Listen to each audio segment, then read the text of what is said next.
लगती है। मम्मी जी, ये आपके सास ससुर हैं, आप इनसे इज्जत से बात कीजिए। और हाँ, प्यार से बोलेंगी तो कुछ भी कर लूंगी, पर ऐसे रौब झाड़ेंगी ना तो भूल जाइए कि कोई काम करने वाली हूं मैं। क्या? तुम्हारी इतनी हिम्मत? मेरी ही किस्मत फूटी है जो मुझे तेरे जैसी नालायक बहू मिली है। नहीं मम्मी जी, आपसे ज्यादा खराब किस्मत तो दादी सास की है, जिन्हें आप जैसी बहू मिली।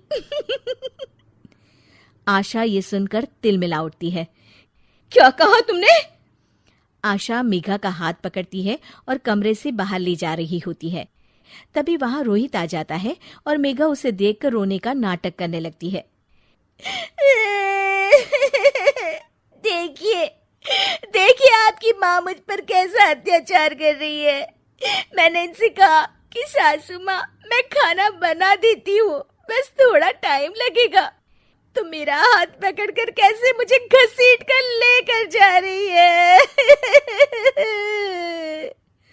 अरे बेटा, ये झूठ बोल रही है। बस करो माँ, मेघा कभी झूठ नहीं बोलती और मैंने अपनी आंखों से देखा है कि कैसे आप उसका हाथ पकड़कर उस पर अत्याचार कर रही हो। अरे बेटा, मैं तुम्हारी माँ हूं, तुम्हें मुझ पर विश्वास नहीं है?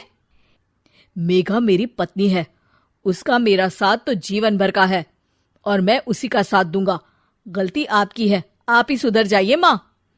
तभी वहां सुनील आ जाता है। ये किस तरह से बात कर रहा है तू अपनी माँ से?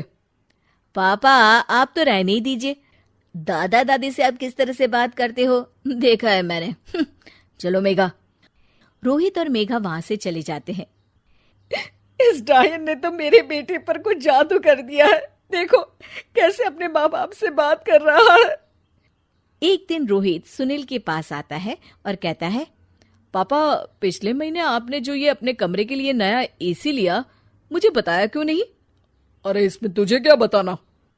आपको बताना चाहिए पापा, अब मेरी शादी हो चुकी है, खर्चे बहुत हैं, आप तो रिटायर हो गए, मेरी कमाई पर घर चलता है, तो हिसाब तो रखना पड़ेगा ना।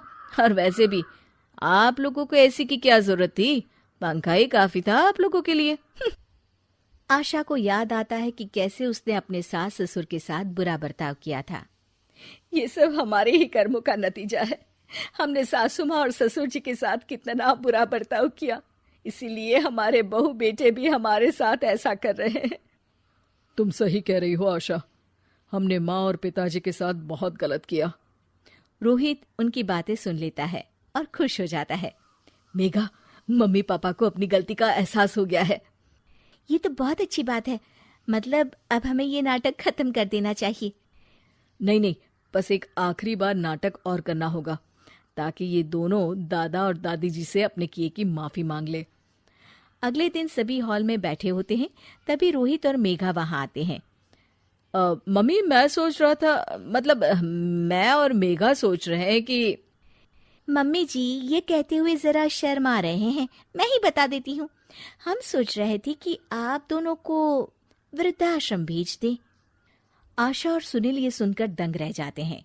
तभी उनकी दादी सास बोलती है, ये कैसी बातें कर रहा है रोहित अपने माँ बाप से? क्या अपने माँ बाप को कोई वृद्धाश्रम भेजता है?